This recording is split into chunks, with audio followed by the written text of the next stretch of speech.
More of a team player, I said again, keeping my voice steady even though my hands were tight fists under the desk.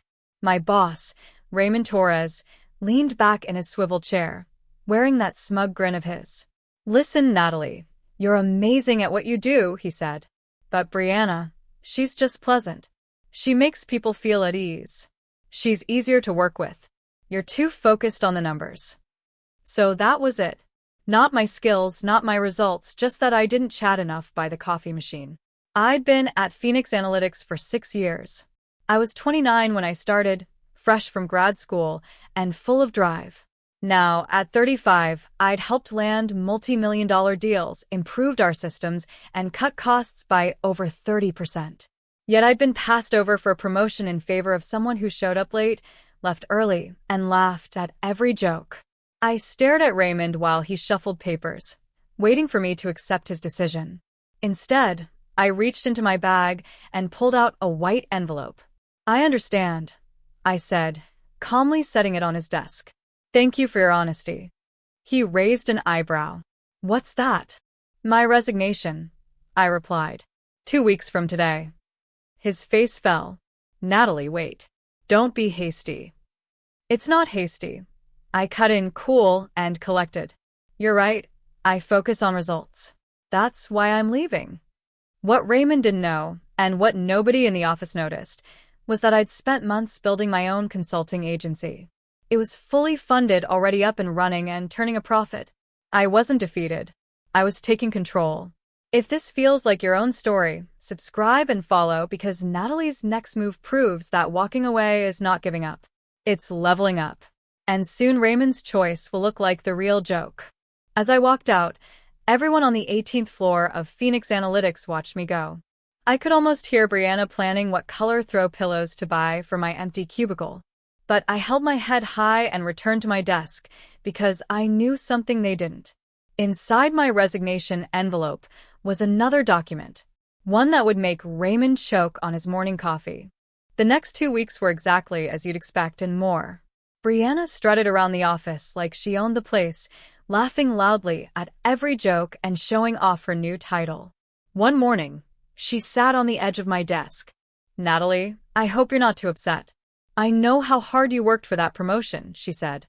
I glanced up from my computer, where I was downloading every report, chart, and audit I'd created over the last 3 years. Not to steal them, just to prove what I'd built. "No hard feelings, Brianna," I said. "You'll do great." She beamed, sure she'd won. But she had no idea those results everyone praised weren't built just with company tools. 3 years ago, I started making my own project management system out of frustration. It began as a personal tool, but grew into something powerful. I filed for a patent 6 months ago, and it was approved just last week. In the second page of my resignation letter, I'd listed exactly how many millions that system had saved the company. A week later, I got an email from Robert Kim, CEO of Solstice Tech, our biggest rival. He'd heard I was leaving. What started as coffee turned into a full proposal, a partnership, creative control, and equity. When I signed his contract, I felt real recognition for the first time. On my final day at Phoenix Analytics, I handed in my security badge, and Raymond called me in one last time. His usual smug look was gone, replaced by panic. "Natalie, about that report in your resignation," he stammered, waving the pages. "Why didn't you tell us about this system?" I sat down and calmly explained. "I asked 3 times to discuss a rollout plan. You said you wanted a friendlier team, so you ignored it." Raymond flipped through the pages, growing paler. This could save us millions. "And you already patented it." I nodded. 6 months ago. "And I've accepted Solstice Tech's offer. They can start using it worldwide." He slumped in his chair. "Solstice Tech? Natalie, please, what about loyalty?" I laughed softly. "Loyalty? You gave my promotion to someone who couldn't even finish a weekly report on time." He opened his mouth, then blurted, "We'll match Solstice's offer. Senior director, just stay." I shook my head. It's not about the title. It's about respect. It's about being seen. As I left his office, I heard him calling upper management in a panic. But it was too late. The patent was mine. The contract was signed. And Brianna? She was about to learn that anyone can take credit, but not everyone can deliver results. That evening, I packed at my desk and found a sticky note on my monitor. Sorry to see you go. Keep in touch, Brianna. I smiled, crumpled it, and tossed it in the trash. Brianna would be hearing my name again soon. The entire industry would feel it. My first day at Solstice Tech was like landing on a new planet. No cramped cubicle. No flickering lights. Instead, I had a corner office with sweeping Hudson River views and a glass nameplate that read, Natalie Reyes, Director of Operational Strategy and Innovation. But the real change wasn't the title or the view. It was how everyone treated me. Robert Kim, Solstice's CEO, called a company-wide meeting to introduce me. He didn't just announce it, he told my story. He explained my innovations. He praised my data-driven system. He made it clear, I wasn't there to fit in. I was there to lead. Natalie isn't just joining us, Robert said as the room went quiet. She's bringing a proven method that saves time, cuts costs, and keeps clients happy. She has my complete trust, and soon, she'll have yours. The difference from Phoenix Analytics was night and day. There, I was an invisible force fixing their numbers. Here, I was the mastermind behind their next evolution. And for the first time, I was truly recognized. But the real triumph came 3 months later. I was in the middle of a strategy workshop when my phone buzzed. It was David Tran, a colleague I respected back at Phoenix. Check the business news.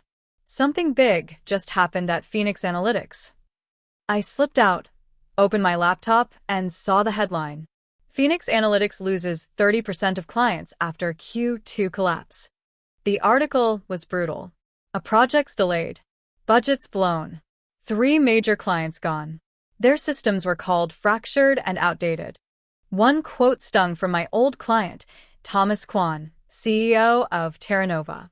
Service has nosedived. We trusted Phoenix with large rollouts. Now we can't even get basic timelines met.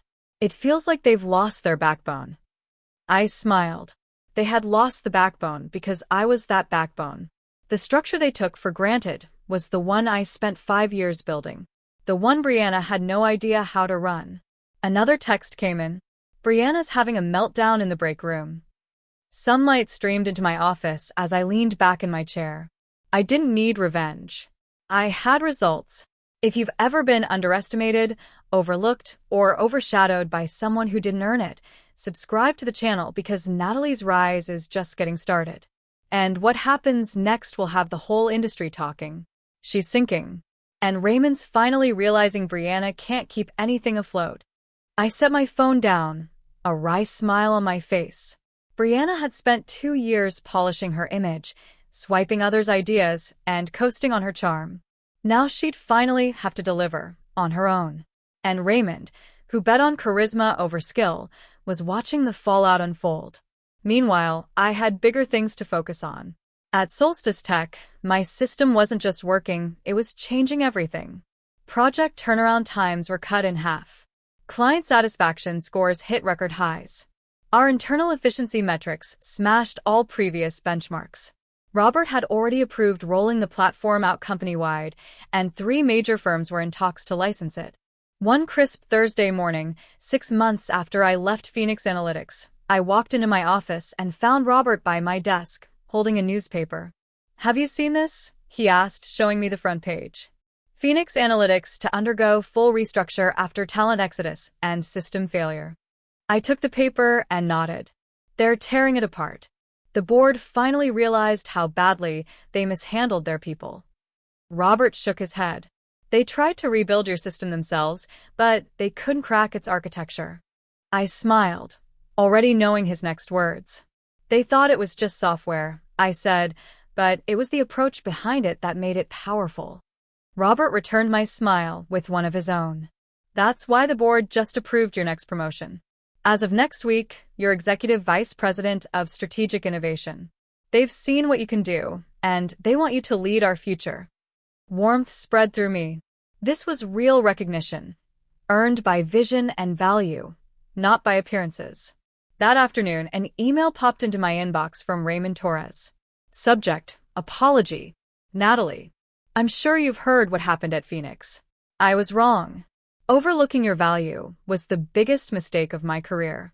Your system was our backbone, and we didn't see it until it fell apart without you. I resigned last week. Before I left, I made sure the board knew exactly where we failed. Raymond. I stared at it. Brianna had resigned a month ago. Turns out, managing real deliverables is tougher than echoing buzzwords. I read Raymond's email again. There was a time when a late apology like that might have moved me, but that time had passed. Now, in my executive office at Solstice Tech, sunlight glinting off my patent plaque and a Forbes article naming me one of the top 10 women redefining tech, I felt peaceful. Raymond's words were just a footnote. My story had moved on. I hit reply and wrote, Raymond, thank you for your email. You're right. Results do matter. I wish you well in whatever comes next. Natalie. With that sent, I looked around my office. Every award, every plaque, I'd earned it all myself. The next morning, I called everyone together. They filed in engineers, designers, project leads, people who cared about real work, not office politics. I stood up and said, before we dive into our next big launch, I want to tell you a story. It's about seeing value in others and refusing to let anyone else define your worth. As I spoke, I saw heads nodding. They understood. Our company succeeds because we focus on substance, not show. That evening, I drove past Phoenix Analytics. Their big logo looked dull now, and a "For Lease" sign hung in an upper window. They were shrinking again. I didn't feel triumphant. I felt thankful. Thankful they never saw my value. Thankful they pushed me out so I could build something better. Because often, the best chance comes disguised as rejection. Back at home, I sat at my desk, reviewing licensing offers for my patented system. Above me hung Raymond's old insult. You're too focused on results. Funny, he was right. That focus brought me here. My phone buzzed. It was David. The Phoenix board is asking about you.